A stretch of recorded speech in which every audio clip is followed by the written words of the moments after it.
Hey there, welcome back to our another new video. কি অবস্থা সবার? আশা করি অনেক অনেক ভালো আছেন। আজকে আমি চলে যাচ্ছি বাংলাদেশের রাজকীয় লঞ্চগুলোর মধ্যে একটিতে, যেটার নাম হচ্ছে এম খান 7, যেটা ঢাকা টু বরিশাল লাইনে চলাচল করে। আজকে সেটা বরিশাল লঞ্চ টার্মিনালে আছে। তো সময় নষ্ট না করে চলুন দেখে আসি সেই রাজকীয় লঞ্চ। বরিশাল লঞ্চ টার্মিনালে যেতে যেতে আমাদের রাত হয়ে যাবে, তাই দিনের ভিউটা দেখাতে পারবো না, তবে দিনের থেকে রাতের ভিউটা অনেক সুন্দর। অবশেষে পৌঁছে গেলাম সেই রাজকীয় লঞ্চ এম খান 7 এর সামনে। দেখতেই পাচ্ছেন এই লাইটিং এর ডেকোরেশনটা কতটা নিখুঁত। বরিশালে নাজরমালে না জানি আরো কত কি মিস করতে হতো। যাই হোক, চলেন লঞ্চের ভিতরটা ঘুরে দেখা যাক। Okay, let's go.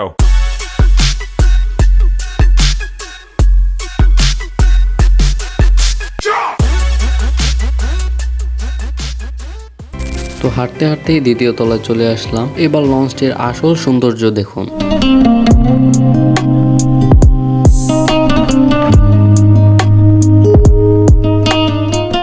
আমার কাজ হচ্ছে পুরো লঞ্চটি ঘুরে দেখা, তাই এখানে দাঁড়িয়ে না থেকে তৃতীয় তলার দিকে রওনা দিলাম। হাঁটতে হাঁটতে অবশেষে চলে আসছি লঞ্চটির তৃতীয় তলায়। দেখতেই পাচ্ছেন এখানে সুন্দর করে তৃতীয় তলা লেখা আছে। এম খান 7 এর পাশেই রাখা আছে পারাবত 12 নামের লঞ্চটি। সৌন্দর্য এবং রাজকীয় দিক থেকে এটাও কোনো অংশে কম না। এতক্ষণ তো সামনের দিকটাই দেখলাম, লঞ্চের এখনো পিছনের দিকটা দেখা হলো না, তাই পিছনের ছাদের দিকে রওনা হলাম। আমার সাথে ভাইয়া না থাকলে এখানে কখনো ঘুরতে আসা হতো না। অবশেষে লঞ্চের ছাদে চলে আসছি আমরা। আকাশে সুন্দর চাঁদও আছে বটে, ক্যামেরা খারাপ বলে তাই ক্লিয়ার বোঝা যাইতেছে না। এখান থেকে শুভরাজ 9 লঞ্চটিও দেখা যাচ্ছে। এম খান 7 এর আয়তন। সাধারণ কিছু তথ্য থেকে জানা যায় যে লঞ্চটির দৈর্ঘ্য 300 ফুট এবং প্রস্থ 50 ফুট। এছাড়া যাত্রী ধারণ ক্ষমতা 1200 থেকে 1300 জন। লঞ্চটিতে সুন্দর ডেকোরেশনের কয়েকটি শপ রয়েছে, যেটা দেখলে আপনারাও বলতে বাধ্য হবেন।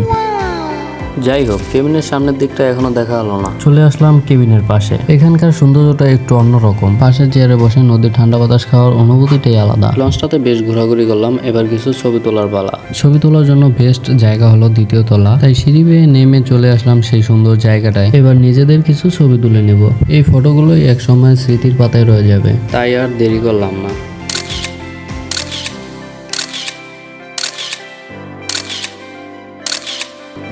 ফটো তোলা শেষ, এবার চলে যাব বাসার দিকে। তো এভরিওয়ান, দেখা হচ্ছে পরবর্তী কোনো ভিডিওতে। সবাই সুস্থ থাকবেন, ভালো থাকবেন। আল্লাহ হাফিজ।